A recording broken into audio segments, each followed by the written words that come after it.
In a crowded federal courtroom, a famous CEO was on trial for fraud. Suddenly, his lawyer asked to withdraw just moments before the hearing began, leaving everyone in shock. As all hope seemed lost, a 10-year-old black girl stood up from the back row and said loudly, "I'll defend him." Laughter and mockery filled the room, until just seconds later the words she spoke made the entire courtroom fall silent. Before we go back, let us know where you're watching from and subscribe, because tomorrow I've got something extra special for you.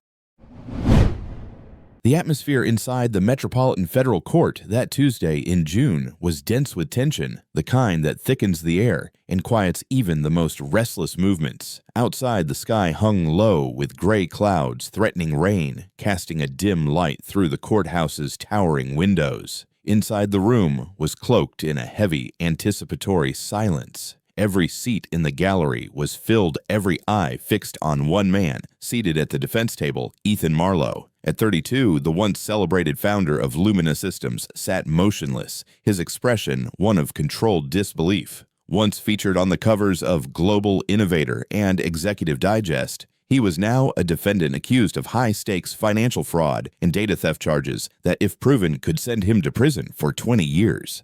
The courtroom, paneled in dark oak and lit by antique brass fixtures, hummed with quiet murmurs and the occasional creak of shifting weight. Ethan sat stiffly in his chair, the sleeves of his navy suit wrinkled from restless fingers tugging at them earlier. His eyes were shadowed distant, barely blinking. It was not just the legal charges that weighed on him, it was betrayal, confusion, and the terrifying realization that he might be facing this alone. Then a shift in the gallery, a ripple of movement. Tom Godfrey, Ethan's renowned defense counsel, rose from his seat and walked with deliberate steps toward the bench. His reputation for theatrical confidence preceded him, but this morning his voice carried none of that usual command. It was tight, dry, almost pained. "Your Honor," he addressed Justice Rosalind Anderson, who sat with an unyielding posture honed by 3 decades on the bench. "I must withdraw as counsel for the defendant." A collective gasp broke the tension. Justice Anderson narrowed her eyes, leaning slightly forward. Her steel-gray hair was neatly coiled, her fingers laced over the bench as she stared at Godfrey over her glasses.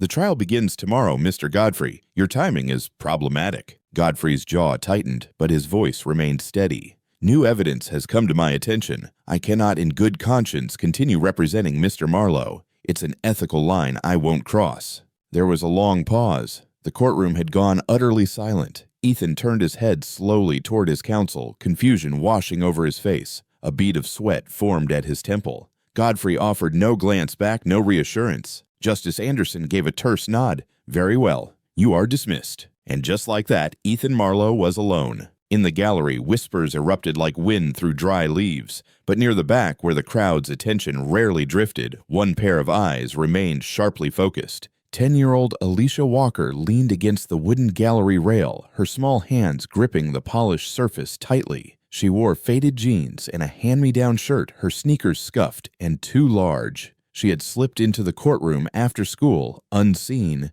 and unnoticed. While the others stared at Godfrey's retreat, Alicia's gaze fixed on Prosecutor Garrett Doyle. A fleeting smirk passed across his face, barely there, gone in a blink. But Alicia saw it. She also saw the quick glance he exchanged with a woman seated elegantly in the front row, Veronica Cross. The precision of it sent a jolt through Alicia's gut. It was too neat, too synchronized. Her instincts, honed not by formal education, but by watching people closely, told her something was wrong. Life had taught Alicia not to ignore those feelings. She and her grandmother Claire lived in a cramped one-bedroom apartment in the borough of Havenwood. Claire worked 3 jobs to keep them afloat, cleaning offices by dawn, nursing home shifts by afternoon, and late-night work as a cook. Alicia's after-school hours were spent not with cartoons, but at the local library, poring over used law books and court transcripts. Sometimes she'd wait behind the courthouse dumpster, hoping someone tossed out redacted case filings. She read everything. She absorbed like a sponge. Legal language became her second tongue.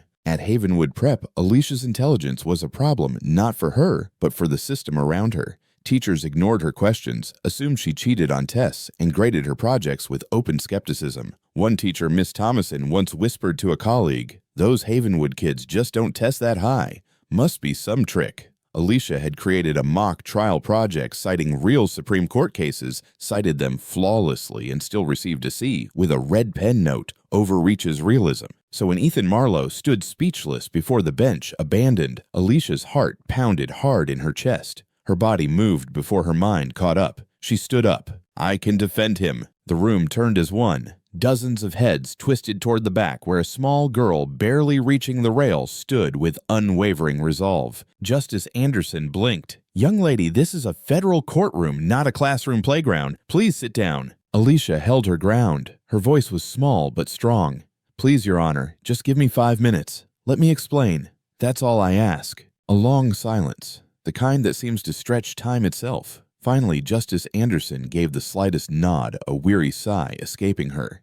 5 minutes, then security escorts you out. There was a mix of laughter and disbelief as Alicia moved down the aisle. Her sneakers squeaked faintly on the polished marble. She walked up to the defense table and stood beside Ethan Marlowe, who now looked at her as though she were a ghost. He opened his mouth, then closed it again. Justice Anderson leaned forward, elbows resting lightly on the bench. Your 5 minutes start now, young lady. Alicia took a deep breath, grounding herself. She pulled out a worn, spiral-bound notebook from her back pocket. Her fingers trembled for a second, then steadied. Your Honor, she began, her voice even and unshaken. The prosecution's case hinges on digital evidence allegedly obtained from Luminous Systems servers on April 23rd. But according to the ruling in United States v. Garrison, the Second Circuit determined that government agencies cannot indefinitely hold digital evidence and then use it outside the scope of the original warrant. The courtroom quieted not just from shock, but attention. In this case, Alicia continued flipping to a page of notes covered in neat, narrow handwriting. The warrant was issued for financial records. However, the prosecution expanded their search to include intellectual property files without obtaining an amended warrant. That is a clear violation of Mr. Marlowe's Fourth Amendment rights. Garrett Doyle stood up so suddenly that his chair scraped loudly. His tone was harsh. Your Honor, we're entertaining legal theory from a child. This is absurd. Justice Anderson held up a hand, not taking her eyes off Alicia. She's quoting actual case law, Mr. Doyle. Sit down and let her finish. The courtroom, already stunned, now held its breath. Alicia Walker continued, her voice unwavering, despite the enormity of the room and the gravity of what she was doing. With calm precision, she reached into the pocket of her worn jeans and pulled out a small, tattered notebook. The cover was frayed, the pages yellowed at the edges, marked with notes in tightly packed handwriting. Holding it gently in both hands, she opened to a marked page and looked up at Justice Rosalind Anderson with clear eyes. Furthermore, she said, the prosecution's financial evidence contradicts itself. Their own exhibits show transactions they claim Mr. Marlowe authorized actually occurred, while their evidence also places him on a flight to Tokyo with no internet access. That's a temporal impossibility. This alone should warrant a full review of all digital evidence for potential tampering. The words, though spoken by a child, landed like thunder. Silence followed, deep and stunned. At the defense table, Ethan Marlowe turned his head slowly toward Alicia, eyes wide. His posture had shifted, no longer slumped in defeat, but leaning ever so slightly forward. He stared at her not in disbelief, but in awe. How did she know these things? Even Tom Godfrey, one of the most experienced attorneys in the state, hadn't uncovered those inconsistencies. Yet this girl, a stranger, had seen what no one else had. What Ethan didn't know, what no one in the courtroom yet knew, was that Alicia had been watching his case from the very beginning. 3 weeks earlier, she had seen a brief segment about his arrest on the local news. While most viewers heard only the voiceover detailing the charges, Alicia had focused on Ethan himself. She had read books on criminal psychology borrowed from the Havenwood Library, and she recognized something in his expression: confusion, not calculation, doubt, not deceit. From that moment on, she became obsessed with learning everything she could. She clipped newspaper articles, memorized timelines, and stayed up late after school watching every press briefing and news update. She skipped lunch for days, saving coins to buy the public court documents from the courthouse clerk's office. She had no money, no formal training, but she had an unrelenting drive, and she had seen something others refused to see. As Alicia spoke, Prosecutor Garrett Doyle rose and approached the bench. His face was tight, and his usual courtroom confidence now carried a bitter edge. His voice, laced with condescension, broke the momentary quiet. "Your Honor," he said, drawing out the words as though they were beneath him, "while this is certainly entertaining, we cannot seriously consider allowing a child to speak on behalf of the defendant in a federal fraud case." He turned to face Alicia directly. "Little girl, do you even know what quantum encryption is, or how securities trading regulations work?" Alicia met his gaze without blinking. Her voice didn't waver. Quantum encryption uses principles of quantum mechanics like entanglement and the uncertainty principle to create encryption that is theoretically unbreakable. She took a small step closer to the bench. "And regarding Securities and Exchange Commission regulations, I've read all 1,643 pages of the relevant statutes. Have you, Mr. Doyle?" The silence that followed was not stunned. It was electric. The kind of silence that precedes either laughter or reckoning. Doyle's face flushed a deep red. A few quiet chuckles rippled through the gallery, quickly hushed by the presence of the court, but unmistakably present. At the back of the courtroom, Landon Jefferson watched closely. As one of the few black investigators in the Financial Crimes Unit, he had been following the case from the inside. Assigned initially to investigate Marlowe, Landon had grown more and more unsettled by the inconsistencies in the evidence, but his position limited his ability to voice doubt. Now, listening to Alicia, he felt something tighten in his chest, a mix of relief and urgency. She was articulating the very flaws he had sensed but could never say aloud, and she was doing it with clarity, not emotion. Justice Anderson tapped her gavel gently just once and leaned forward. Her voice, calm but unmistakably intrigued, cut through the tension. Miss, what is your name?" Alicia took another breath, steadying herself again. "Alicia Walker, Your Honor. I'm 10 years old. I live in Havenwood." Justice Anderson nodded slowly, studying the girl as if trying to decide whether this was all part of an elaborate performance. But there was nothing theatrical in Alicia's voice or manner. She was earnest, steady. "Miss Walker," Anderson said, choosing her words carefully, "while your knowledge is unquestionably impressive, federal law requires Mr. Marlowe be represented by a licensed attorney." Alicia nodded respectfully. "I understand, Your Honor. I'm not asking to be his attorney of record, but under Rule 28 of the Federal Rules of Civil Procedure, the court can allow special advisors in extraordinary circumstances. Given the procedural violations I've raised, particularly the warrant scope, I believe fairness requires a continuance." Justice Anderson leaned back, fingers steepled at her chin. She had spent 3 decades on the bench. She had seen desperate defendants, arrogant attorneys, lying witnesses, and heart-wrenching truths. But this was something else entirely. A child who not only understood the law, but wielded it with purpose, and did so not for herself, but for a stranger. After a long pause, the justice spoke. "I'm granting a 24-hour continuance for Mr. Marlowe to obtain new counsel. During that time, the court will review the procedural concerns raised regarding the search warrant and its scope."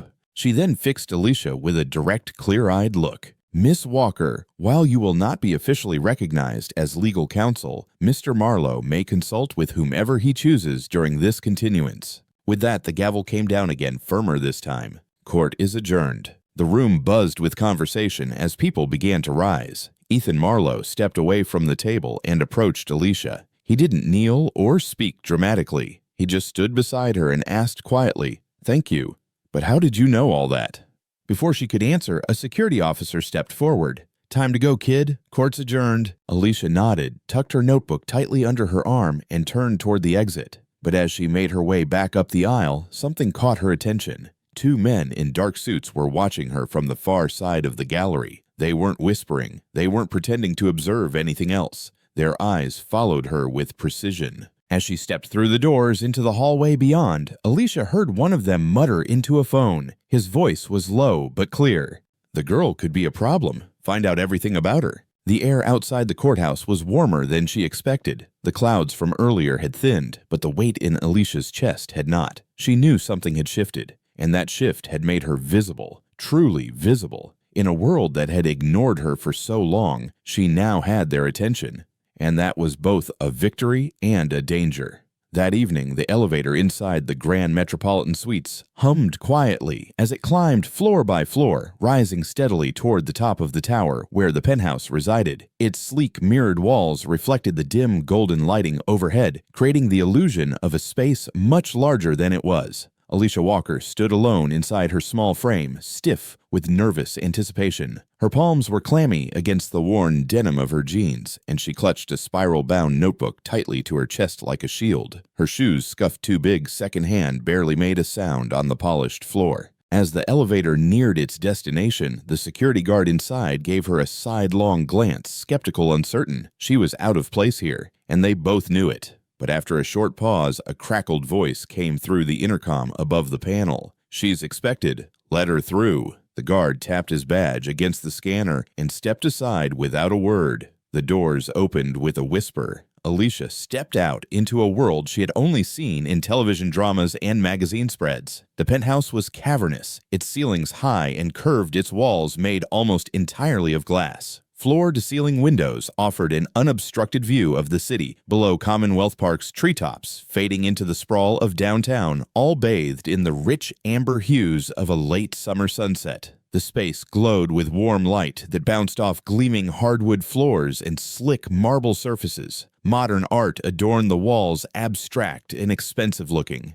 Furniture sat in careful, curated arrangements, sleek, minimal, the kind of couches and tables no one actually used. The air itself was cooler here, controlled, scented faintly with something floral and clean. Then Ethan Marlowe entered from a side hallway. Gone was the stiff courtroom suit. In its place, a soft gray sweater layered over an expensive cotton shirt and dark tailored pants, effortlessly casual, but clearly costly. His shoes, too polished to have touched a city street, made no sound on the floor. He smiled when he saw her, but Alicia noticed how tired his eyes looked. "Welcome, Alicia," he said, his voice soft but sincere. "I can't thank you enough for what you did today." Alicia nodded, unsure where to put her eyes. Everything in the room was too perfect, too pristine. She tried not to stare at the paintings or the chandelier above the dining table that probably cost more than her grandmother made in 3 years. It felt like standing in a different universe. Just that morning, she had boiled water on the stovetop to wash up because the hot water in her building had been out for 2 days again. Claire, her grandmother, had already left for her first shift by then, leaving a peanut butter sandwich wrapped in foil on the counter. Their fridge was almost empty, and payday was still 2 nights away. "We don't have much time," Alicia said, her voice steadier than she felt. She opened her notebook. "The prosecution is probably working through the night, preparing a response to everything I raised today in court." Ethan nodded and gestured toward the glass dining table. "Call me Ethan. And you're right, we should get started. My legal team's flying in, but they won't be here until morning. For now, it's just us." They sat. Ethan tapped a few times on a touchscreen tablet and ordered food without hesitation or even glancing at the total. Alicia couldn't help but notice that either. As she flipped through her notes, Ethan leaned in, slightly curious. "You know, I've been wondering something. How does someone your age know so much about corporate law and quantum encryption?" Alicia didn't hesitate. She explained how she had spent countless hours in the public library after school, while her grandmother worked, how she studied court cases and legal dictionaries, how she taught herself, because nobody else would. "I want to be a lawyer someday," she said simply, but nobody takes a poor black girl from Havenwood seriously. Ethan gave a small, thoughtful nod. "Well, they certainly noticed you today." They worked quietly for a time, reviewing the files Ethan provided. The more Alicia read, the more something gnawed at her. She frowned, flipping back through the pages. "Your company developed the most advanced encryption system in the world," she said. "And now you're being accused of stealing your own creation. That doesn't track." Ethan sighed and leaned back, raking a hand through his perfectly styled hair. "I built Lumina Systems from nothing," he said. 10 years ago, I was living out of my car, coding in a garage. Now it's worth $11 billion. He gestured vaguely around the opulent apartment. "I worked for this. I'm not a thief." Alicia didn't respond right away. Instead, she opened another folder, employee records. As she scanned them, her brows drew together. "You've got 23 executives," she said, "all white, except for one Asian woman, and your board all white men." Ethan's expression stiffened. "What does that have to do with anything?" he asked. "You say you value innovation," Alicia replied, her tone even, "but you don't seem very innovative about who you let into the room." He bristled. "We hire the best people, regardless of race." "Do you?" she asked. "Or do you just hire people who look like you?" She reached into her bag and pulled out a folded sheet, a handwritten list. "Marcus Miller, Isabella Rossi, Dr. Kenji Tanaka. They helped build the core components of your encryption platform, but none of them made it past middle management. Why? Ethan stood abruptly, his chair scraping lightly against the floor. "Look, I appreciate what you did in court," he said, tension in his voice, "but I didn't bring you here for a lecture on corporate diversity." "Maybe you should have," Alicia replied quietly, still seated, her fingers resting lightly on the table, "because I think that's exactly how you ended up here." She spread the documents across the glass surface. "Someone on the inside set you up. Someone you trusted. Someone who looked like you, talked like you, went to the same schools. You never listened to the people who might have warned you." Ethan's jaw clenched, but his shoulders softened a little. The defensiveness in his stance began to crack under the weight of something heavier: recognition. For most of his life, things had come easily. People listened when he spoke. Investors lined up to fund his ideas. He never had to second-guess why a door opened or whether someone else might have deserved to walk through it more. "You might be right," he admitted finally, "but what do we do with that now?" Alicia pulled a folder from her backpack, clippings, printed emails, event photos. She laid them out in sequence. "I think Veronica Cross is working with someone at Apex Dynamics, your biggest competitor." Ethan blinked. "Veronica, we started Lumina together. She was with me from the beginning." Alicia didn't flinch. "She's pictured at 6 separate events, standing beside Robert Kenneth, Apex's CEO. Not in passing. Always together, always smiling, always whispering." Ethan's face tightened. "She wouldn't." "The person closest to you has the most to gain from your fall," Alicia said. "You trusted her. That's what makes it easy." Ethan turned toward the windows. The light was fading, now city lights flickering to life in the distance. He didn't speak for a moment. Then, "Even if you're right, what do we do? The building's locked down." "The security system you designed," Alicia cut in. He turned to face her. "Which means," she continued, "you can get us in without triggering anything." It was a gamble, a big one. But Ethan didn't argue. Not this time. Together they began laying out a plan. Ethan would use his master access credentials to enter the building after hours. Alicia would go with him, comb through the archives, see if Veronica had left anything behind. But there was one more piece they'd need. Just then, Alicia's phone buzzed in her pocket. A text from Timothy Smith, her neighbor, her best friend, and a quiet genius with a keyboard, 11 years old and already breaking into password-protected school networks just for fun. "I have a friend," she told Ethan. "He can help us crack into the company's internal server. If we can find a physical terminal, he'll do the rest." Ethan gave her a long look. "Another child genius in Havenwood." Alicia's gaze was steady. "You'd be surprised what kids like us learn," she said, "when the world doesn't expect anything from us." The glass tower of Lumina Systems stood tall and silent against the midnight skyline, its sleek silhouette cutting sharply into the darkened clouds overhead. Streetlights cast long amber reflections along the rain-damp pavement as Ethan Marlowe's chauffeur-driven car eased to a stop beside the service entrance. It was nearly 11:30. The city had quieted into that strange stillness that comes just before the true dead of night. Inside the car, Alicia Walker leaned forward in her seat, peering through the tinted window. Her small hands clutched her backpack tightly to her chest. Inside were the tools she needed: her spiral notebook filled with case notes, a flash drive custom-built by her friend Timothy Smith, and a compact digital camera on loan from her school's journalism club. Her heart thudded beneath her jacket. Ethan turned slightly toward her, his voice low.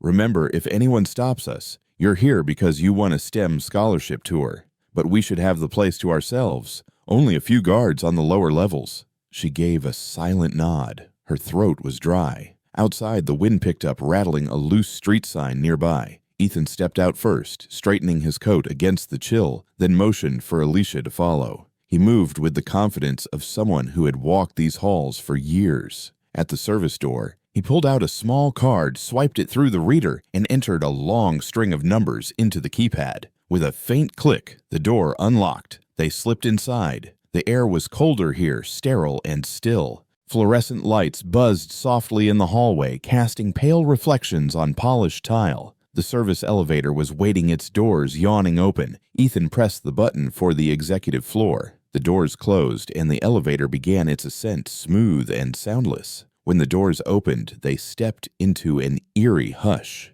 The executive level was dark, save for the soft glow of the city lights spilling through massive windows. Alicia took a slow breath. The quiet was unnerving. Every step they took across the carpeted floor sounded louder than it should have. Ethan led her past rows of empty cubicles to a corner suite framed with frosted glass. "Veronica's office is just here," he murmured. Another card, swipe, another beep, and the door unlocked. Inside the office was elegant and severe clean lines, chrome accents, shelves of awards, and a heavy desk with a dual monitor setup still on sleep mode. He moved quickly to the computer, logging in with his administrator credentials. Meanwhile, Alicia crouched beside the filing cabinets, scanning labels. "Look for anything tagged Project Quantum Lock," Ethan said without looking up. "That's the system at the heart of all this." Alicia moved carefully, pulling files, flipping through them, using the small camera to photograph anything suspicious. In the third drawer, she paused. Something felt off. Behind the last row of folders, she tapped lightly and heard a hollow sound. Her fingers searched the base until they found a slight ridge, a false bottom. "Ethan," she whispered urgently. He turned as she lifted the hidden panel, revealing a USB drive and a slim, leather-bound ledger. She handed them over. Ethan opened the ledger and scanned the pages. Dates, wire transfers, initials repeated throughout. "FP," he muttered, eyes narrowing. "Franklin Pierce, CEO of Apex Dynamics." He looked up, pale. "These are payoff records. Veronica's been selling our encryption work to Apex for months." Alicia didn't respond. She was already plugging Timothy's flash drive into the computer. The custom software began scanning for deleted emails and server backups, its interface running silently in the background. Then a sound, a distant mechanical chime. The elevator. Alicia's head snapped up. "Someone's coming," she whispered. She unplugged the drive, shoved it in her backpack, and began helping Ethan replace every folder exactly where it had been. They'd just shut the final drawer when the outer office lights flickered on. Through the frosted glass, they could see the shape of two people approaching. Ethan pointed silently to a side room, a small conference space just off the main office. They ducked inside, shutting the door without a sound. Inside, they stood against the wall, barely breathing. Footsteps. Then voices. "Are you sure we're alone?" It was Garrett Doyle. Completely came Veronica's reply. "Security does rounds every 30 minutes. We've got time." From behind the thin wall, Alicia and Ethan listened horrified as the conversation unfolded. "Once Marlowe is convicted, the board makes me CEO," Veronica said, her tone cool, matter-of-fact. "Then the merger with Apex goes through. Robert Kenneth already has the offshore accounts prepared." Garrett's voice lowered. "And my judgeship. Robert spoke to the senator himself. The moment Ethan's case closes, your nomination moves forward. It's done." Alicia silently turned on the camera and began recording. The red light blinked faintly in her hand. Ethan stood frozen, disbelief etched across his face. He had worked with Veronica for a decade, trusted her. Now she was selling him out for power, for money, for a future built on betrayal. Just as the two conspirators prepared to leave, Alicia shifted her elbow, grazing the edge of a metal chair. The sound was soft, barely audible, but it was enough. Veronica paused. "Did you hear that?" She took a step toward the door of the conference room. Alicia and Ethan pressed themselves flat against the wall, barely breathing. The door handle began to turn, but then Veronica's phone rang. "It's Robert," she told Garrett. "I need to take this." She stepped away. It was the only chance they'd get. Ethan cracked the side door open. Alicia followed. Together they slipped into the hallway and made their way to the emergency stairwell. Behind them, Veronica's furious voice echoed down the corridor. "Someone's been on my computer, check the building." An alarm sounded. Red lights strobed along the ceiling. Ethan and Alicia took the stairs two at a time, racing downward through 20 silent, echoing floors. Their breath came hard and fast. When they finally burst through the bottom door into the alley behind the building, the cold air slapped their faces. Then came the shout, "There they are!" as two guards rounded the corner. "This way!" Alicia gasped, grabbing Ethan's sleeve and pulling him toward a smaller service door she had spotted earlier. They darted inside, cutting through the connected loading dock of the adjacent building. The space was dark, filled with crates and forklifts, but Alicia moved like she knew the ground. This was her city. She had studied every shortcut, every back route. They disappeared into the shadows, slipping through alleys and service corridors with the city behind them, blazing red with alarms and betrayal. Several blocks from the chaos unfolding at Lumina Systems investigator Landon Jefferson sat in his unmarked department vehicle, parked under the dim glow of a flickering streetlight. Rain from earlier in the evening had left the pavement slick, and every passing car sent up a soft spray. Landon had been reviewing a folder on his lap, flipping back and forth through financial records tied to Ethan Marlowe's case. There was something that hadn't been sitting right with him, not for days. The timestamps on the alleged financial transfers didn't align. According to the surveillance logs, Ethan had been airborne or otherwise out of contact during several of the transactions. The numbers didn't lie, and that kind of mismatch suggested something far worse than negligence. It suggested manipulation. His radio crackled to life with a dispatcher's voice. "Security breach reported at Lumina Systems headquarters. All nearby units be advised." Landon's brow furrowed. He folded the file, slid it into the passenger seat, and turned the key in the ignition. Curiosity piqued, he pulled out into traffic and headed toward the tower, unaware that he was about to stumble into the heart of a conspiracy far larger than he had imagined. By the time he arrived near the building, he saw them, Ethan Marlowe and a young girl, Alicia Walker, emerging from an alley 2 blocks away. They were running, pursued by 2 men who moved with the urgency of professionals but lacked any insignia that marked them as official security. Something about their posture, their movements, told Landon they were private and dangerous. He steered the car sharply around the corner, pulled up alongside the pair, and rolled down the window. "Need a ride?" he asked, flashing his badge. Once safely inside, Alicia and Ethan were breathing hard, their clothes dusted with dirt and sweat. Alicia clutched her backpack tightly, the camera still inside, along with the flash drive and the ledger they had uncovered. Between gulps of air, they explained everything to Landon, the secret ledger detailing payments from Apex Dynamics to Veronica Cross, emails linking her to Robert Kenneth, and most damning of all, the recorded conversation between Veronica and prosecutor Garrett Doyle, where they spoke openly of framing Ethan. Landon listened intently, never interrupting. When they finished, he exhaled slowly and gripped the steering wheel. "This changes everything," he said, "but we have to tread carefully. Garrett Doyle has allies in the department, powerful ones. We can't go through regular channels. Not yet." Later that night, they found a quiet corner booth at a modest all-night diner in Havenwood. The walls were lined with faded photos, the kind of place where the waitress calls you honey and refills your coffee without asking. Under the soft yellow glow of the hanging lamp, they spread out the documents Alicia had gathered. Her fingers moved methodically as she showed them one file after another. "There's something else," Alicia said. She pulled out a folder labeled Internal HR Confidential. "These are employee complaints. All ignored, all buried. Marcus Miller filed reports about security breaches 6 months ago. They never made it to Ethan. Evelyn intercepted them. Isabella Rossi from accounting flagged suspicious payments, and days later she was reassigned to an unrelated department." Ethan stared at the papers, shame washing over his features. "I didn't know any of this," he said quietly. "Exactly," Alicia replied, her voice calm but firm. "Veronica made sure you didn't, and she made sure the people who didn't fit her idea of leadership were kept out of your sight, even when they had information that could have saved you." Landon nodded slowly. "I've seen this pattern before," he said. "When bias becomes part of the system, it doesn't just hold people back, it creates blind spots. And someone like Veronica knew exactly how to exploit those blind spots." As the night wore on, they began to plan for the morning, how to present the evidence, how to frame it, so that a federal judge would have no choice but to act. But Alicia's phone, which had been on silent, began buzzing repeatedly. She checked it.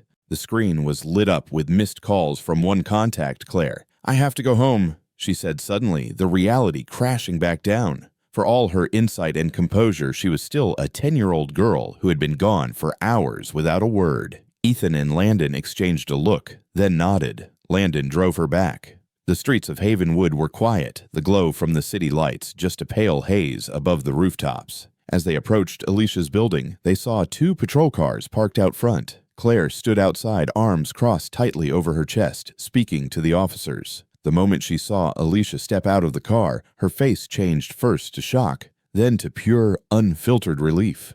"Where have you been?" Claire asked, voice trembling as she rushed forward and pulled Alicia into her arms. "I've been worried sick." Alicia tried to explain, her words tumbling out as she reached into her bag and showed the materials they had collected. But Claire's relief gave way to stern disapproval. Her brow furrowed, her voice firm. "Alicia Walker, this is not your responsibility. You are a child, not a lawyer." Landon stepped in then, calmly and respectfully. He introduced himself and explained Alicia's role. not as a reckless child, but as a key figure in exposing a conspiracy. As he laid out the facts, Claire's expression slowly softened. She looked down at her granddaughter and saw not just a child, but a force. "She's always been special," Claire said quietly, eyes shining with pride and worry. "But this is dangerous. These people you're fighting, they have power. Real power." Ethan approached, his voice steady. "I'll make sure she's protected," he said. "Your granddaughter saved me when no one else even believed me. I owe her everything, and I won't forget that." Claire looked at him for a long moment. Then, with a slow nod, she turned back to Alicia and gently smoothed her hair. "Come inside. You need rest. Tomorrow will be another long day."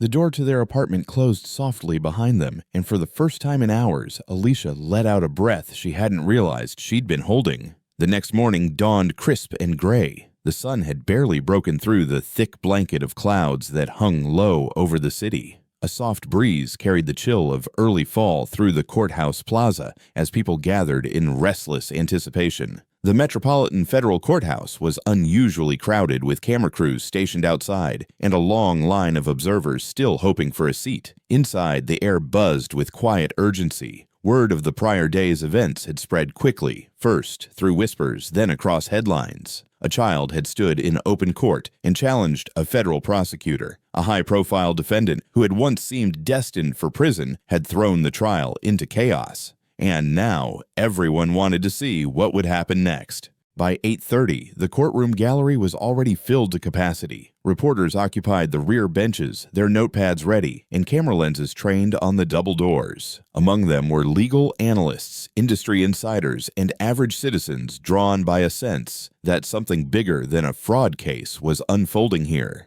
Justice Rosalind Anderson entered at precisely 9 o'clock. Her expression was composed, but sterner than usual. She took her seat with practiced poise, scanning the room before speaking. "Before we begin," she said, her voice calm but firm, "let me be clear. This court will maintain proper decorum regardless of what occurred yesterday." At the prosecution table, Garrett Doyle was already in place, arranging his papers in neat, confident stacks. He looked every bit the professional, completely unfazed, as if the prior evening's revelations had never occurred. If he felt threatened, he didn't show it. The courtroom clock ticked past 9, then 9:15. There was no sign of Ethan Marlowe or any legal representation. Garrett Doyle stood. "Your Honor, it appears the defendant has chosen to disrespect this court by failing to appear. I move that his bail be revoked and a bench warrant issued immediately." Justice Anderson frowned, checking her watch once more. "Mr. Marlowe was rather adamant about proving his innocence yesterday. He has until 9:30. The air tightened. Every glance turned toward the entrance. At 9:29 on the dot, the heavy courtroom doors swung open. Ethan Marlowe stepped inside, walking with measured purpose. At his side was a poised Asian-American woman in a tailored suit carrying a slim leather briefcase. Her demeanor radiated competence and quiet authority. Behind them, Landon Jefferson followed in plain clothes. And last came Alicia Walker, now wearing a simple, well-fitted dress her grandmother had carefully chosen that morning. Her braids had been redone, and though her face was serious, her eyes were sharp and focused. A ripple of whispers spread through the gallery. People recognized the girl from yesterday, the child who had stunned the courtroom with her knowledge of law and fearless delivery. She walked without hesitation, taking her place behind the defense table beside Ethan. The woman stepped forward to address the bench. "Dr. Eris Chandra, Your Honor, representing Ethan Marlowe. My apologies for our near tardiness. We were securing evidence critical to my client's defense." Justice Anderson gave a small nod. "Dr. Chandra, your reputation precedes you. Mr. Marlowe is fortunate to have secured proper counsel." She looked toward Alicia. "And I see your consultant has returned." Dr. Chandra offered a slight smile. "Miss Walker has been instrumental in uncovering exculpatory material, Your Honor. We request she be allowed to remain at the defense table as Mr. Marlowe's guest." The judge raised no objection. With introductions complete, Garrett Doyle rose smoothly and stepped into the center of the courtroom. His tone was crisp, almost theatrical. "Your Honor, despite the dramatics and distractions presented yesterday, the facts remain clear. Mr. Marlowe exploited his leadership at Lumina Systems to misappropriate proprietary technology and commit financial fraud on a scale that demands accountability. He launched into a detailed outline of the charges, displaying bank records and confidential memos, projecting images onto a screen for the gallery to view. His delivery was confident, precise. To the untrained eye, his case seemed airtight. Alicia, seated beside Dr. Chandra, took copious notes throughout his presentation, whispering occasionally and sliding written observations across the table. Dr. Chandra read them carefully, nodding in acknowledgement. Their teamwork was quiet but focused, built on trust. When Doyle concluded, Dr. Chandra stood with elegant composure. Her voice, though calm, cut through the silence with remarkable clarity. Your Honor, the defense moves for immediate dismissal of all charges based on prosecutorial misconduct and submission of falsified evidence. Gasps fluttered through the courtroom. She approached the bench holding up a small flash drive.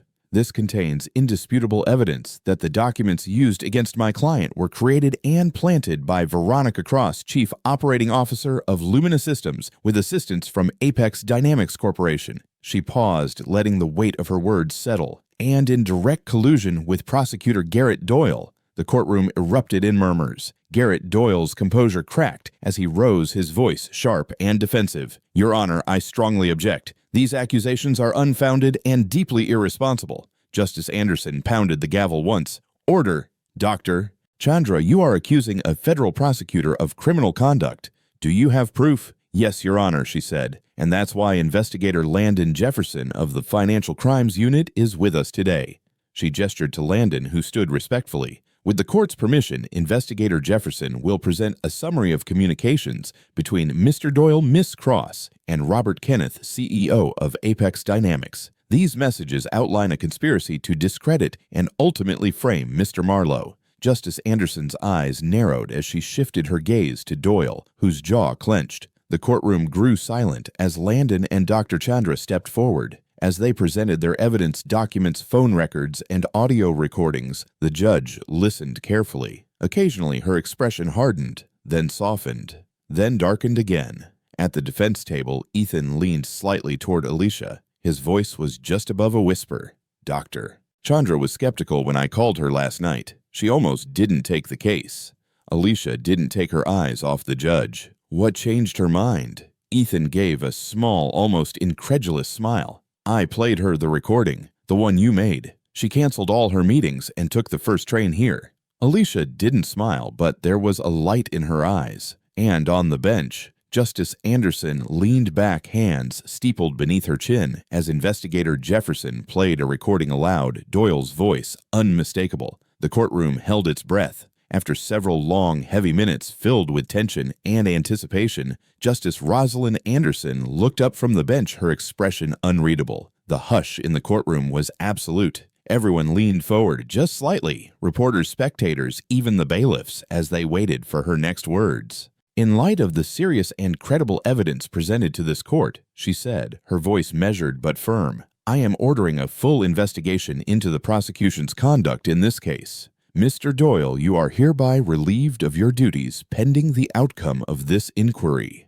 Gasps spread across the room like a ripple in still water. Garrett Doyle's confidence cracked in an instant. He stood frozen for a beat before court officers moved to escort him from the chamber. He did not resist, but the disbelief in his eyes was plain. As the doors closed behind him, Dr. Aris Chandra stepped forward once again, her demeanor calm and steady, her tone clear. With the full attention of the court doctor, Chandra began laying out the details of the defense's findings. She moved methodically, explaining how Veronica Cross had fabricated financial records and altered technical files to implicate Ethan Marlowe in the theft of intellectual property technology that, in truth, Ethan had been the original architect of. She paused briefly to let that settle.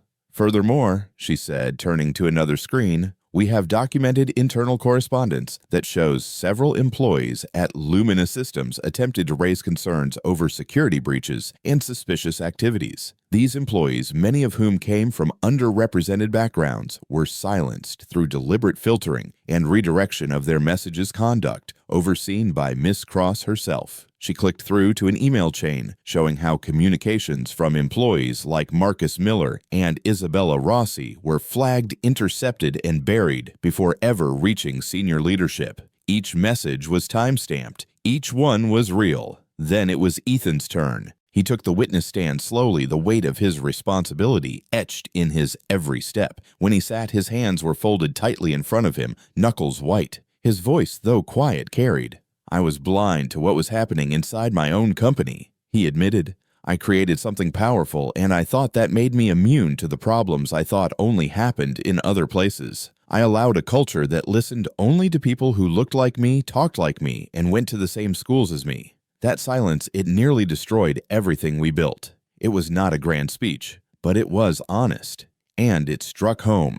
As the courtroom sat with the weight of that moment, the doors opened once more. Veronica Cross entered surrounded by a team of attorneys. She looked around, confused at first, then stunned, as she realized the tide had turned completely. Dr. Chandra immediately rose. "Your Honor, we respectfully request that Miss Cross be detained as a material witness. Given the depth of her involvement and the resources at her disposal, she poses a significant flight risk." Justice Anderson was about to respond when a court officer stepped quickly to the bench, whispering something into her ear. The judge's eyes lifted with clear surprise. "Counsel," she said, looking directly at both sides, "I have just been informed that Robert Kenneth, CEO of Apex Dynamics Corporation, was taken into custody less than an hour ago while attempting to board a private aircraft bound for the Isle of Cygnus." There were audible gasps throughout the courtroom. Dr. Chandra allowed herself a rare smile. "How convenient," she said softly.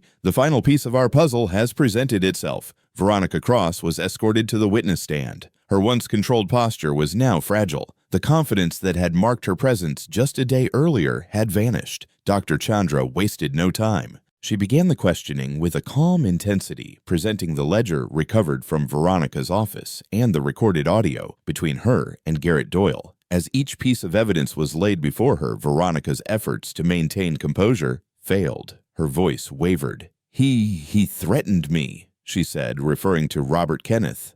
"I had no choice. He said if I didn't cooperate, I would lose everything." Dr. Chandra was not swayed. "Miss Cross, you deliberately prevented Mr. Marlowe from receiving multiple internal warnings. Employees like Marcus Miller specifically identified vulnerabilities in the system, and those vulnerabilities were later exploited by you and your co-conspirators. Is that correct?" Veronica did not answer. The silence was louder than a confession. As the final pieces of testimony and evidence were recorded, the day moved toward its conclusion. The energy in the room shifted not toward celebration, but toward a deeper sense of justice being restored. Justice Anderson addressed the court one last time. Her voice was steady, but carried an unmistakable finality. "Given the substantial and compelling evidence presented, I am dismissing all charges against Mr. Ethan Marlowe, effective immediately. Furthermore, I am referring both Miss Veronica Cross and Mr. Garrett Doyle for criminal prosecution by the Department of Justice." She turned her gaze to Alicia Walker, who had remained respectfully quiet throughout. "Miss Walker, though your approach was unconventional, your determination to seek the truth has not gone unnoticed. I commend your courage. Perhaps one day we'll see you again in this courtroom with a law degree." Alicia sat still, absorbing the moment her fingers curled gently around the edge of her notebook. Court was adjourned. As Ethan, Dr. Chandra, and Alicia stepped into the corridor outside the courtroom, they were instantly surrounded by reporters. Microphones and cameras jostled for position as questions were hurled from every direction. The story had already begun to spread. A 10-year-old girl from Havenwood had uncovered a corporate conspiracy and changed the course of a federal trial. Landon Jefferson made his way to them through the crowd. He kept his voice low. "You all need to stay alert," he warned. "Veronica and Robert Kenneth had powerful friends, and not all of them are behind bars. There may be pushback." Ethan nodded slowly. "We've only won the first battle," he said. "This isn't over yet." But for that moment, just that brief sliver of time, justice had prevailed. The following morning, the towering glass walls of Ethan Marlowe's penthouse reflected a city just beginning to stir. Sunlight filtered through thin autumn clouds bathed the skyline in a silvery hue. Inside the usually quiet space buzzed with a kind of focused urgency. And the penthouse, once a symbol of solitary power, had become the nerve center of a fast-moving, unlikely alliance. Alicia Walker arrived early wearing a freshly pressed shirt and carrying the same backpack. She always did, its fabric worn but durable. By her side was her grandmother Claire, whose furrowed brow and folded arms made it clear that she was still far from comfortable with the situation. Her eyes scanned the opulent surroundings with thinly veiled skepticism. She had grown up in a world where justice was rarely fair, and wealth often meant immunity, not responsibility. "I still don't like this child," Claire said quietly, keeping her voice low but firm. "You should be worried about your schoolwork, not solving corporate scandals." Dr. R.S. Chandra, already present and unpacking case files across the expansive dining table, looked up with understanding. She gave Claire a gentle nod and a warm, reassuring smile. "I hear you, Mrs. Walker, and I don't blame you. But your granddaughter has a gift, one that doesn't come around often. She's not just smart, she sees patterns others overlook." Moments later, investigator Landon Jefferson entered holding a tray with steaming cups. He offered coffee to the adults and handed Alicia a cup of hot chocolate with a quiet wink. The warmth of it settled quickly into Alicia's hands, but her mind was already racing. "We've got a problem," Landon announced, setting the tray down and straightening his coat. Garrett Doyle was released on his own recognizance late last night, and Veronica Cross. She posted bail less than 4 hours after her arrest.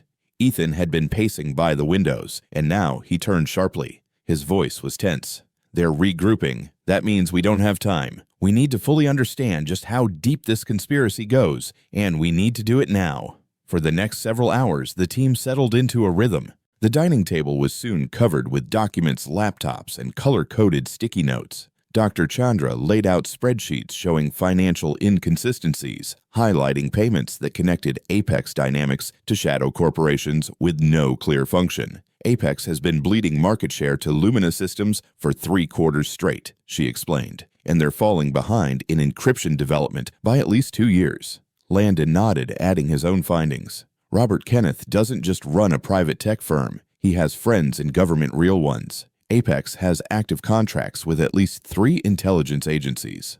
Alicia, seated at the far end of the table, with her laptop open and several stacks of HR files nearby, suddenly looked up. Her voice was calm but urgent. "I think I found something. These 4 employees, Marcus Miller, Isabella Rossi, Dr. Kenji Tanaka, and Samuel Albright, they all submitted internal reports about irregular activity, server breaches, unauthorized account access, unusual ledger entries, and every single one of them was either demoted, transferred to a dead-end role, or ignored entirely."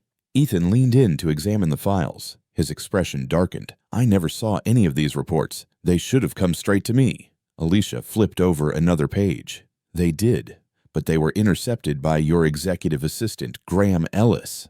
Look at this. He was hired directly by Veronica. No standard background check, no interview panel. His resume has inconsistencies." Landon moved quickly, pulling out his tablet and accessing law enforcement databases. After a few minutes, he looked up. "Graham Ellis doesn't exist prior to 5 years ago. Not in any public record, not in education databases, nothing. We're looking at a manufactured identity." As their research continued, the true scope of the operation began to emerge. This wasn't simply a matter of stolen intellectual property. It was about strategic control, power, the ability to influence both commercial markets and governmental surveillance contracts. Dr. Chandra's tone shifted slightly, now colder, more deliberate. This wasn't about stealing technology. This was about owning it exclusively and using it to maintain leverage over federal agencies. That's why our encryption protocols were targeted. Apex doesn't want competition. They want a monopoly with a backdoor they control. Ethan ran a hand over his face. His voice cracked slightly. "We designed that system specifically to be immune to backdoors.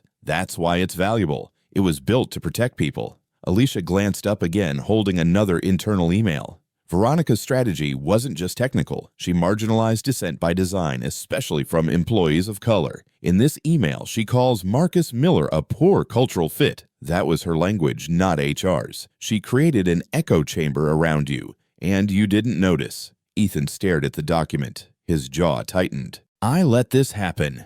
In my own company." Just then, Landon's phone vibrated with an encrypted message. He read it quickly, then stood. That was from a colleague. Veronica just met behind closed doors with Councilman Harrison Blackwood, Justice Anderson's brother. He's also a registered lobbyist for tech firms. Dr. Chandra stiffened. That's a conflict of interest. A serious one. If Justice Anderson knew, she should have recused herself. Alicia interjected. "What if she doesn't know? We need to dig into Blackwood's connections."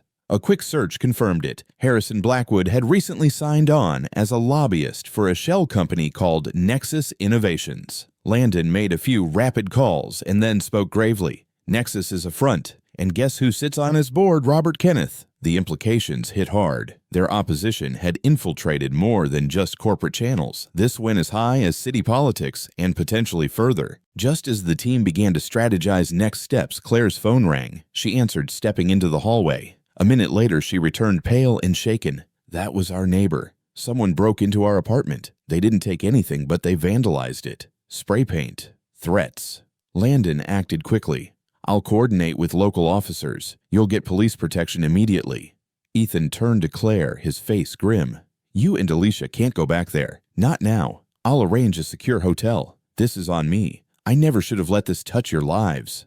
Claire was still reeling, but Alicia stepped forward. Her voice was unwavering. You didn't involve me. I involved myself. Because this is wrong, and I'm not walking away from it. Her words landed with a clarity that left everyone silent for a moment. Later that evening, after the hotel arrangements were confirmed and security was posted, Ethan made a decision. He stood by the floor-to-ceiling windows, staring out at the darkening city. Tomorrow, I'm calling an emergency board meeting. I'm going to tell the truth. Everything. And I'm going to take responsibility for what I allowed to grow inside Lumina Systems. Dr. Chandra gave a slow nod. It won't be easy. Veronica still has allies on that board. Ethan met her gaze. Then I'll face them. Because I can't fix this if I don't admit I helped create it. Alicia had one last thought before they called it a night. Your company's called Lumina Systems. In quantum theory, everything's connected. What affects one thing affects another, even if they're far apart. Maybe it's time the way you run your company reflects that. As they exited the penthouse, escorted by officers assigned by Landon, none of them noticed the black van parked just across the street. Inside, a man sat in the shadows, holding a phone to his ear. They know about the Blackwood connection, he said, voice low. Kenneth wants this handled, permanently. The morning sun had barely crested the rooftops of the city skyline when Alicia Walker was roused from uneasy sleep by a loud, persistent knock at the door. The suite at the Astoria Grand, elegant and quiet in the early light, had been provided as a refuge one that now felt too exposed. Claire, her grandmother, stirred next to her on the small couch, instinctively rising to check the source of the noise. When she opened the door, Landon Jefferson stood there serious and tense, his badge tucked into his jacket pocket, but unmistakable in posture and tone. We need to move. Now, he said, voice low but urgent. Veronica Cross's private security team is canvassing the area. They're not waiting for court orders anymore. Within minutes, Alicia and Claire were hustled through the hotel's service entrance, escorted into the back of an unmarked police vehicle. The city outside was still waking up, bathed in the cool gray light of early dawn, as commuters filled sidewalks and delivery trucks idled at red lights. Alicia clutched her backpack tightly, her heart racing. What's happening? She asked, looking to Jefferson. She accessed the evidence he said without turning his head. Veronica. She's trying to retrieve what we collected last night. And silence anyone involved. At a nondescript safe house tucked away in Astoria, they regrouped with Ethan Marlowe and Dr. Eris Chandra. Ethan looked worn, thin eyes, red-rimmed, his usually immaculate shirt wrinkled from a sleepless night. They came to my penthouse at 4 in the morning, he said. If Landon hadn't called in time, I'd be in custody, or worse. Dr. Chandra unfurled the morning's paper onto the dining table. In bold black print, the headline read, Tech CEO frames COO in desperate bid to escape fraud charges. A photo of Ethan stared back at them, taken without permission, caught mid-step on the courthouse stairs. They're shaping the story, she said flatly. Robert Kenneth gave an exclusive interview. He's claiming you manufactured evidence against Veronica to save yourself. Alicia stared at the article, brows furrowed. This doesn't make any sense. Why would Ethan frame her when he had every resource to flee the country? Because people don't think critically when headlines confirm what they want to believe, Dr. Chandra said. And Kenneth knows that. Jefferson's phone rang. He stepped into the kitchen to take the call, voice hushed. When he returned, his expression had grown even darker. I've been pulled from the case, he said quietly. Conflict of interest, they're saying. Orders from above. Ethan stood, hands on his hips, frustration mounting. They're cutting us off. Not entirely, Jefferson replied. I have people in the department who believe in this. We'll still get help, just not officially. Back at the table, Dr. Chandra tapped the stack of legal documents she had brought. Then we move without backup. Ethan, you'll attend the emergency board meeting as planned. Be visible, be loud. Meanwhile, Alicia, Landon, and I will access the secure server room. The backup logs could give us the last pieces we need to tie Kenneth and Veronica directly to the sabotage. The plan was precise. They'd leave in 2 separate vehicles to avoid tracking. Alicia and Ethan shared one Claire and Dr. Chandra the other. They waited until mid-morning rush had taken over the roads, using the city's chaos as cover. The ride was quiet at first, tension thick in the air. Then just blocks from Midtown, a black SUV swerved into their lane, cutting them off with surgical precision. "Get down!" Jefferson yelled, his voice sharp. He reached for his weapon, but the moment was already collapsing into violence. Another vehicle rammed their car from behind, throwing everyone forward in their seats. In the confusion, Alicia and Ethan were pulled from the wreck and hustled down a side street. They ran, hard breath ragged in their throats, weaving through a crowded crosswalk. As horns blared and pedestrians shouted, they ducked down the stairs into Grand Central Station, blending with the morning crowd. Ethan looked over his shoulder, eyes scanning for pursuers. "We need to get to the board meeting," he said between gasps. "It's the only chance we have to tell this story in front of witnesses." As they waited on the platform, Alicia's eyes narrowed. 2 uniformed men stood across from them, but something felt off. She noted the stiff posture, the 2 new boots. "They're not cops," she whispered. "Look at the boots. That's private security gear." Ethan nodded. They moved quickly, boarding the next train just as the men began to advance. The train doors closed with a hiss, cutting them off. Emerging downtown in the financial district, the 2 moved briskly toward the Lumina Systems tower. But before they could reach the doors, 2 real officers stepped into their path. "There she is," one of them said.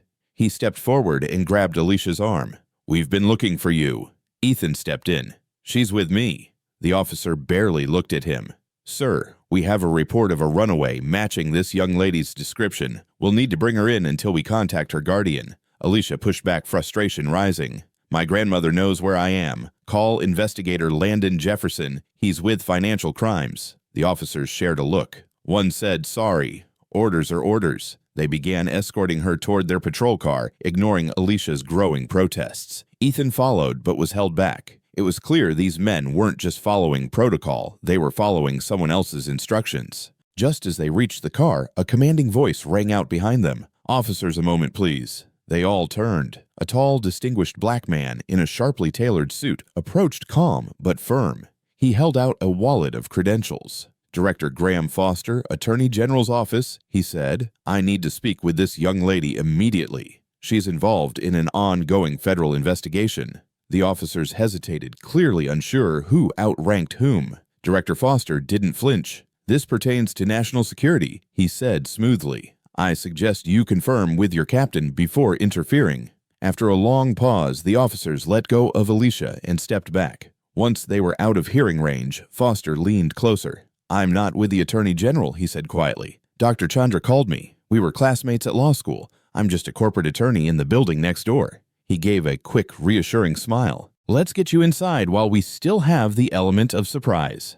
Safe momentarily in Foster's office, Ethan Marlowe made urgent calls. Dr. Eris, Chandra, and Claire had reached Lumina Systems safely, and investigator Landon Jefferson had escaped their pursuers. The board meeting was scheduled to begin in 30 minutes. Graham Foster listened to their story with growing concern. "I've heard rumors about Apex Dynamics government contracts. If they're creating backdoor access to quantum encryption, that's not just corporate espionage, it's a national security issue."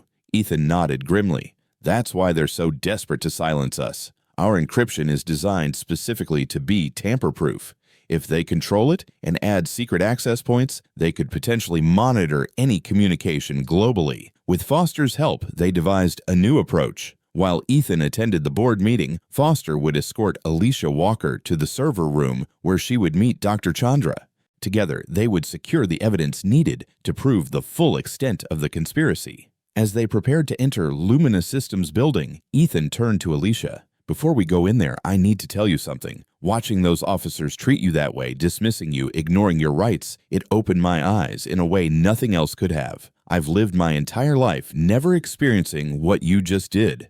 I'm sorry it took me this long to truly understand." Alicia nodded solemnly. That's why diversity matters, Mr. Marlowe. Not just because it's fair, but because people with different experiences see dangers and opportunities that others miss. With renewed determination, they entered the building through a service entrance using Ethan's access codes. As they navigated through the building's back corridors, Ethan left them to head to the boardroom while Foster and Alicia continued toward the server facility. Just as they reached the server room, where Dr. Chandra was waiting, they heard shouting from the direction of the boardroom. Something's wrong, Foster said, looking concerned. Stay here with Dr. Chandra. I'll check it out. Moments later, the building's security alarm began blaring. Dr. Chandra quickly used Ethan's access codes to enter the server room, with Alicia close behind. They found the backup servers and began downloading crucial files to encrypted drives. Veronica Cross must have realized what we're doing, Dr. Chandra said as her fingers flew across the keyboard. We don't have much time.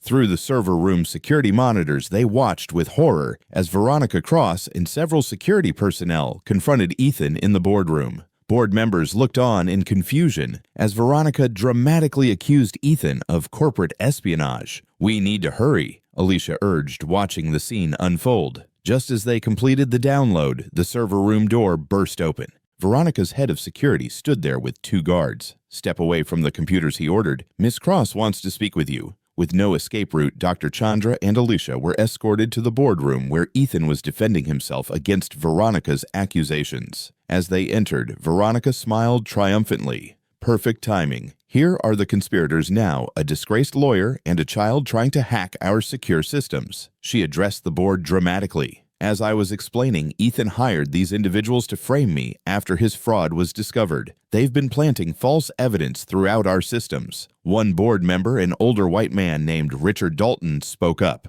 Veronica, these are serious accusations. Do you have proof? Veronica nodded to her security chief, who presented a tablet. We caught them in the server room accessing confidential data. And we have evidence of payments from Mr. Marlowe to Dr. Chandra's offshore account. Dr. Chandra stepped forward. That's categorically false. I've never saved it for court. Veronica interrupted. She turned to the board. I move that we immediately remove Ethan Marlowe as CEO pending criminal investigation. The boardroom doors suddenly opened again, drawing everyone's attention. The heavy wood panels creaked as investigator Landon Jefferson stepped inside, flanked by 2 uniformed officers. Behind them walked 3 employees from Lumina Systems, Marcus Miller, Isabella Rossi, and Samuel Albright, individuals Alicia Walker instantly recognized from the personnel records she had pored over just days earlier. The air in the boardroom shifted. The tension became almost physical. Landon's voice cut through the silence. Veronica Cross, he announced formally. You're under arrest for conspiracy, corporate espionage, and filing false reports. Veronica laughed, but the sound was thin and brittle. She tossed her hair, trying to appear unfazed. On whose authority, she scoffed. You were removed from this case.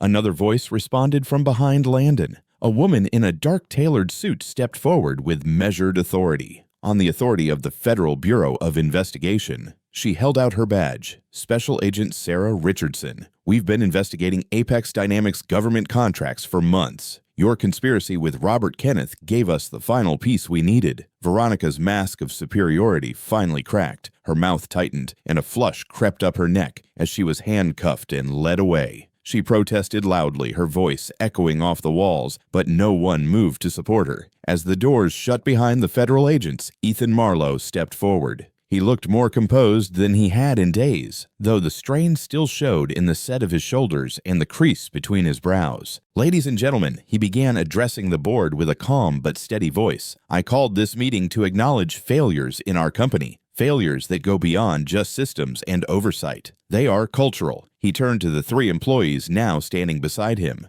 These individuals, Marcus, Isabella, Samuel, spoke up about breaches and irregularities. Their warnings were ignored or suppressed because they didn't fit someone else's idea of who should be listened to. He placed a hand gently on Alicia Walker's shoulder, and this young girl, Alicia, saw the truth that many of us missed because she looked past position and reputation and followed the facts. We have a long road ahead, but today we begin to rebuild Lumina Systems on the principles of integrity, transparency, and real inclusion. 2 weeks later, a gray morning dawned over lower Manhattan, casting a cold light on the federal courthouse steps. Outside news vans clustered tightly along the sidewalk, their satellite dishes raised like antennae in a forest of scrutiny. Protesters had gathered early, holding signs that read, "Tech Justice Now," and "End Discrimination in Tech." Inside courtroom 3B, the air was tense and expectant. Every bench was filled, the walls lined with reporters and observers. The case had taken the nation by storm, an intersection of corporate greed, discrimination, and high-stakes technology. At the judge's bench sat Justice Raymond Hayes, who had been appointed to replace Justice Rosalind Anderson following the revelation that her brother had ties to Apex Dynamics. At the prosecution table sat Assistant U.S. Attorney Lisa Rodriguez, sharp-eyed and focused.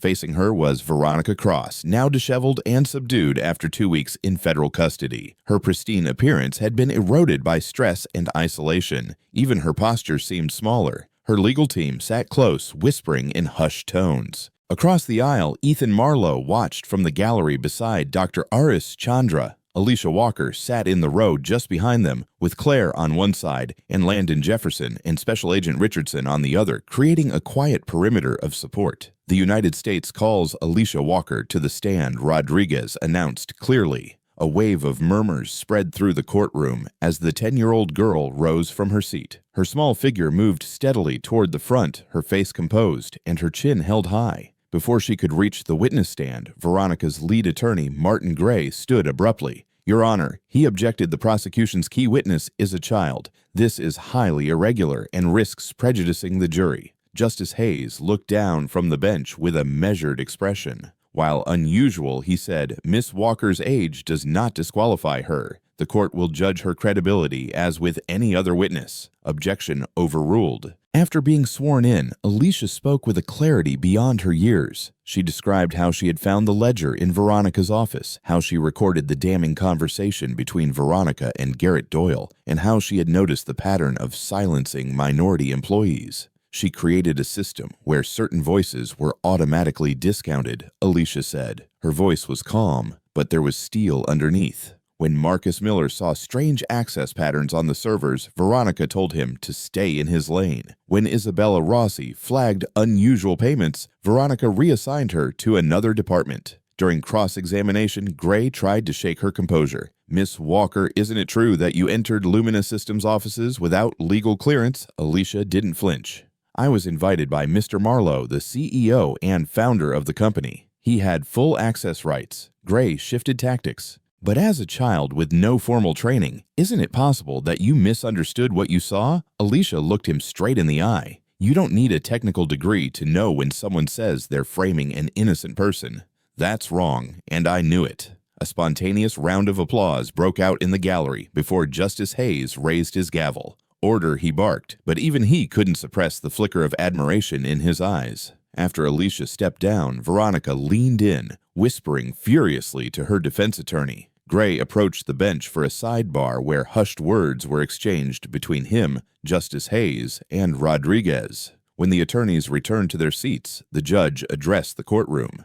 "We'll take a 15-minute recess before calling the next witness." During the break, Dr. Chandra leaned over to Rodriguez, her voice low. "Veronica's attorneys are pivoting. Be careful with your next move." Rodriguez gave a small nod, checking her notes. "We're calling Marcus Miller next. His testimony about being ignored when he reported the breach is critical." When court resumed, the atmosphere inside the courtroom had shifted. A new tension gripped the space, and it didn't take long for the source to reveal itself. The tall double doors at the back opened with quiet gravity, and in walked Robert Kenneth, the infamous CEO of Apex Dynamics, flanked by a team of attorneys. His presence, unexpected and bold, sent a visible ripple of unease through the room. Murmurs spread among spectators, and even some legal staff exchanged wary glances. This was no longer just a corporate dispute. It was now undeniably a matter of national interest. Marcus Miller was called to the stand. He was composed, his demeanor calm yet resolute. A black man in his early 30s, his credentials were impeccable. A graduate of the Massachusetts Institute of Technology with a history of excellence in cybersecurity. He adjusted his tie slightly, took a breath, and began his testimony. Marcus described how he discovered irregular access patterns within Lumina Systems' encrypted protocols, evidence that someone had been trying to infiltrate their quantum encryption framework.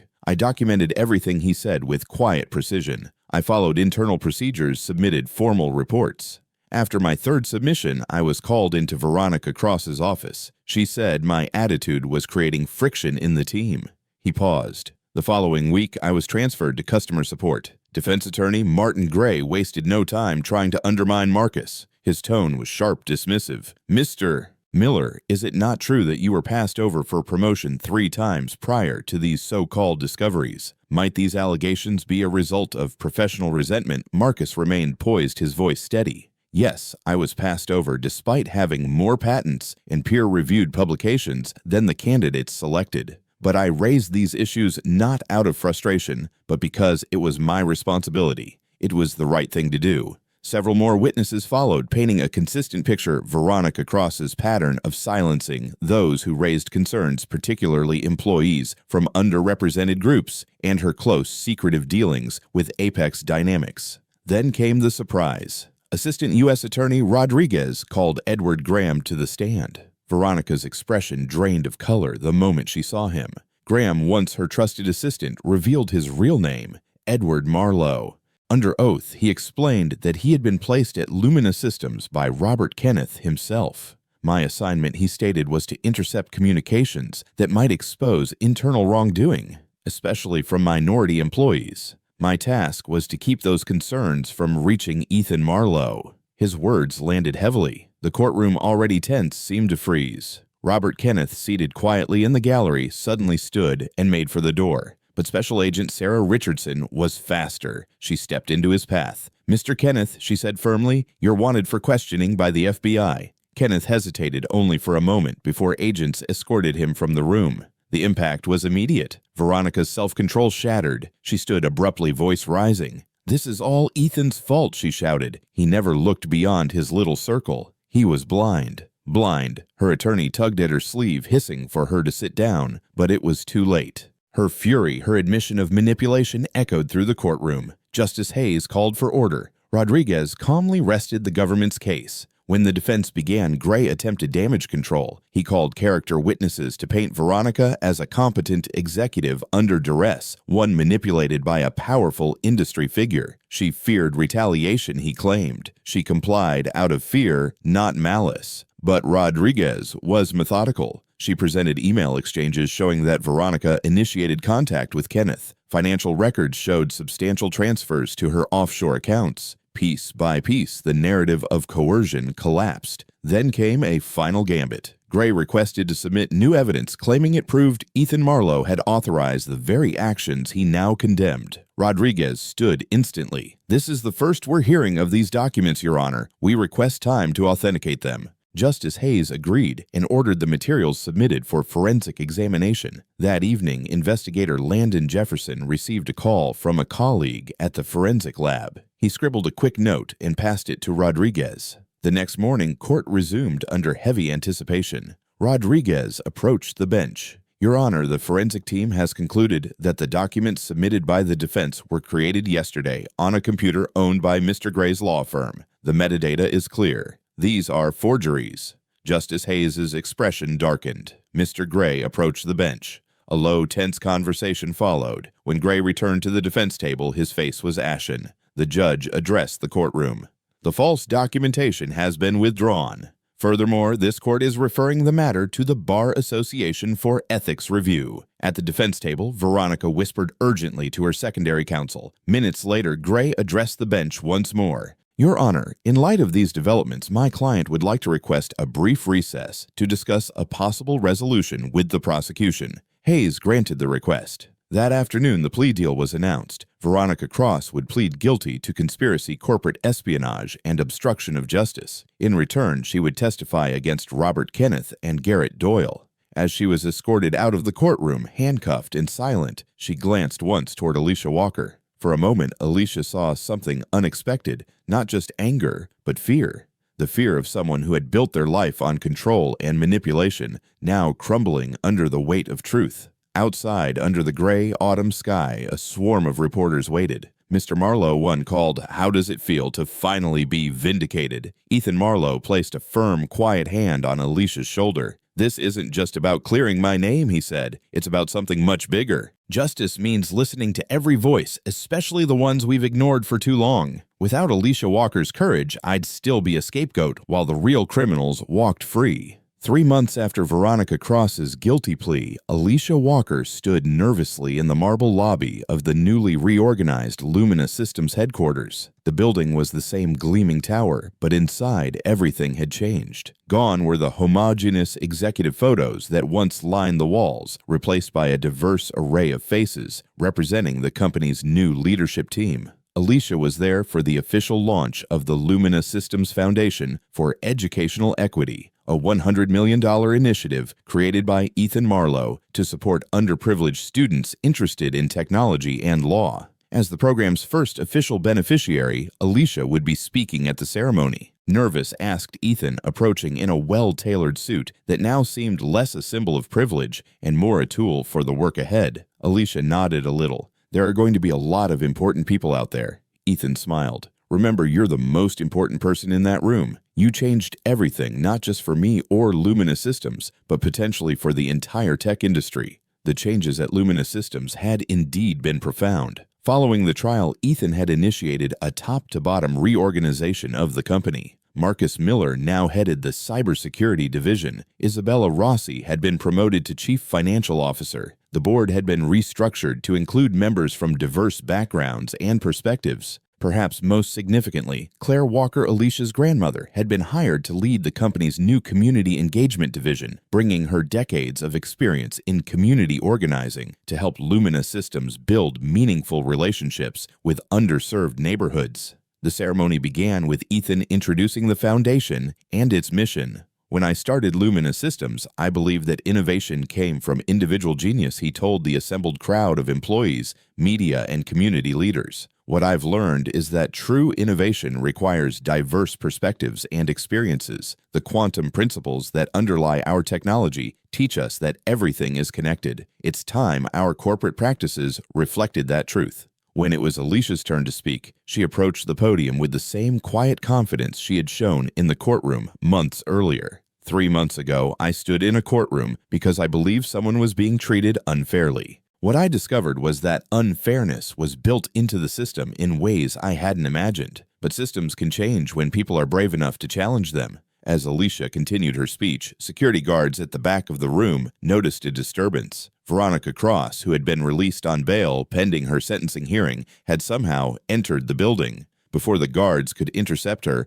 Veronica rushed toward the stage. Investigator Landon Jefferson, who had been invited as an honored guest, moved quickly to block her path. "This isn't over," Veronica shouted as she was restrained. "Robert Kenneth has powerful friends. They won't let this stand." As Veronica was escorted from the building, Robert Kenneth's limousine pulled up outside. Having posted a $10 million bail, he had been planning his own disruption of the ceremony. But as he prepared to exit his vehicle, FBI agents surrounded the car. Agent Richardson approached with a warrant. "Robert Kenneth, you're under arrest for additional charges of conspiracy and attempted witness intimidation. New evidence has come to light inside the building." The ceremony continued despite the brief interruption. Dr. Eris Chandra, now Lumina Systems' chief legal officer, took the stage to announce a groundbreaking legal partnership. "Today we're launching a legal clinic in Havenwood, staffed by attorneys from top firms who will provide pro bono services to community members facing discrimination in education and employment." The Foundation's first major initiative would be a technology education center in Alicia's neighborhood, offering advanced courses and mentorship to students from underrepresented backgrounds. The center would be named not after Ethan or any corporate figure, but after Alicia's late grandfather, William Walker, who had always believed in the power of education to transform lives. After the ceremony, Ethan hosted a smaller gathering in the company's boardroom, now redesigned to be more accessible and welcoming. Justice Raymond Hayes, who had presided over Veronica's case, was among the guests. "Mr. Marlowe," the justice said, "what you're doing here goes beyond corporate responsibility. You're modeling what genuine accountability looks like." Ethan nodded. "I had to recognize that my success wasn't solely due to my intelligence or work ethic. I benefited from systems that opened doors for me while closing them for others. Real change requires acknowledging that reality. Across the open space of the main hall, with polished floors reflecting soft evening light and voices rising in steady waves of conversation, Alicia Walker stood among her classmates, smiling, but slightly overwhelmed. Her posture was relaxed, though her fingers fidgeted with the hem of her sleeve, betraying a sliver of nervous energy. The newly reorganized headquarters of Luminous Systems buzzed with activity that evening, not only because of the official ceremony, but because of what it symbolized. This was not just a corporate gathering, it was a declaration of change. Among the small group gathered around Alicia was her friend Timothy Smith, the prodigy whose programming skills had played a key role in uncovering the conspiracy. His quiet confidence contrasted with Alicia's earnest humility, though both shared the unspoken bond of having seen far too much for kids their age. Timothy had already received an internship offer from Ethan Marlowe himself to begin the day he turned 16. That detail had not gone unnoticed. Their school principal, who had once dismissed Alicia's potential outright, now hovered nearby with a self-satisfied expression, eager to be seen near the celebrated girl. She spoke loudly to a local reporter, her tone syrupy. "We always knew Alicia was special," she said, conveniently forgetting the years of indifference and subtle discouragement. Before Alicia could respond, Claire gently guided her granddaughter away from the conversation. "Remember who stood by you when it mattered?" Claire whispered, her voice steady but tender. "And who's only just showing up now that you're in the spotlight?" Alicia nodded silently. The lesson was simple, but important. Loyalty wasn't earned through applause, but through quiet presence in the hard moments. As the evening slowly drew to a close, Landon Jefferson made his way through the crowd, scanning until his eyes found Alicia. He offered her a brief nod before sharing his update. "Thought you'd want to hear this directly. Garrett Doyle took a plea deal today. 5 years in federal prison, lost his license for good." Alicia processed the news, her brow knitting slightly. "Is that justice?" Jefferson exhaled, his gaze drifting briefly to the crowd around them. "It's what our system calls justice, but what you helped set in motion here." He gestured to the transformed building around them, to the community figures in attendance, the diverse faces in leadership. That's something more. That's justice with staying power. Later that night, riding quietly in Ethan Marlowe's town car, Alicia and Claire watched the city slip by outside their windows. Their new apartment, temporary secure housing arranged by Ethan himself, while Robert Kenneth awaited trial, was only a short drive away. Alicia leaned against her grandmother's shoulder. "Do you think things will really change now, Grandma?" Claire reached over, taking Alicia's hand gently. Her fingers were warm and sure. "Baby systems don't change overnight. But you helped start something real. The real work is keeping it going." 6 months passed. The air was cool, early autumn edging into the mornings as Alicia prepared for her first day at a new private academy. The school had offered her a full scholarship after learning about her role in exposing the Luminous Systems conspiracy. Her backpack was already packed, and as she sat at the breakfast table, a white envelope with unfamiliar handwriting caught her eye. It was a letter. Inside was a note from a 12-year-old girl living in a bustling Midwestern city. The young girl, also black, had read about Alicia in a magazine. "I want to be a lawyer too," she had written, "but people keep saying that's not for girls like me. How did you make them listen to you?"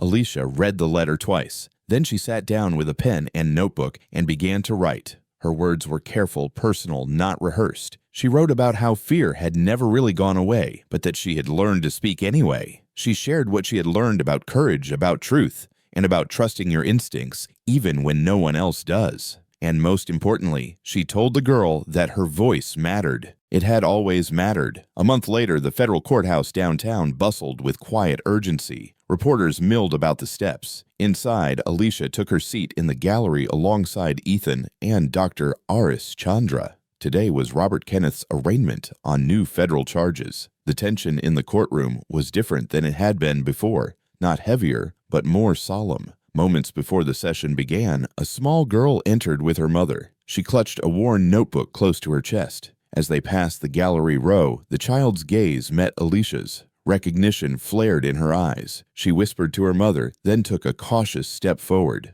"Are you Alicia Walker? I want to be just like you." Alicia smiled, the memory of her own journey rushing to the surface, from eavesdropping in hallways to testifying before a federal court. She leaned forward, meeting the girl's eyes. "Don't be like me," she said gently. "Be yourself.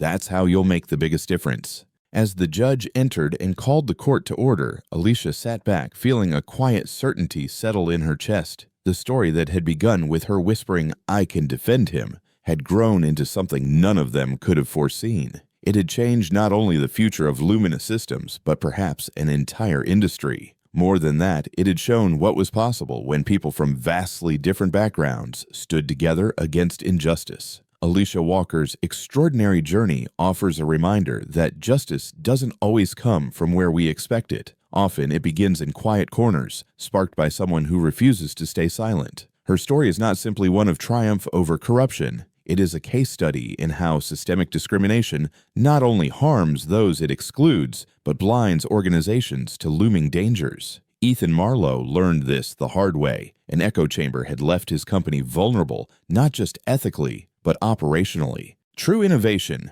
the kind that changes industries and protects lives, demands more than intelligence. It demands perspective. It demands listening to voices that for too long have been ignored. And it demands action. Ethan didn't just acknowledge his failings. He restructured an entire company. He invested in overlooked communities. He used his influence to open doors instead of guarding them. That kind of accountability has power, not just to repair, but to prevent. And Alicia, with her courage and clarity, became the catalyst for that change. The lesson is clear. Justice is not just punishment. It is creation. It is building something better. And it often begins with one person deciding not to look away. Thank you truly for staying with us to the very end of this astonishing story. If it moved you even a little, it's because it speaks to something we all recognize deep down: the power of truth, the courage to stand alone, and the quiet strength of voices once overlooked. This has been more than just a courtroom drama. It's a story about anti-discrimination justice, about Black excellence triumphing not through anger, but through patience, intellect, and undeniable presence. Wherever you're watching from, whether you saw yourself in Alicia Walker or simply walked beside her in spirit, your time and attention mean more than words can say. We're grateful for your support. Stories like this, edifying stories, heartwarming stories, only grow when people like you care enough to listen, reflect, and share. So if this story stirred something in you, give it a like. Subscribe to help bring more voices like Alicia's into the light. And before you go, tell us in the comments, where in the world are you watching from? How did this story make you feel? We can't wait to welcome you back for the next chapter. Until then, take care and remember, change begins with listening. Join us to share meaningful stories by hitting the like and subscribe buttons. Don't forget to turn on the notification bell to start your day with profound lessons and heartfelt empathy.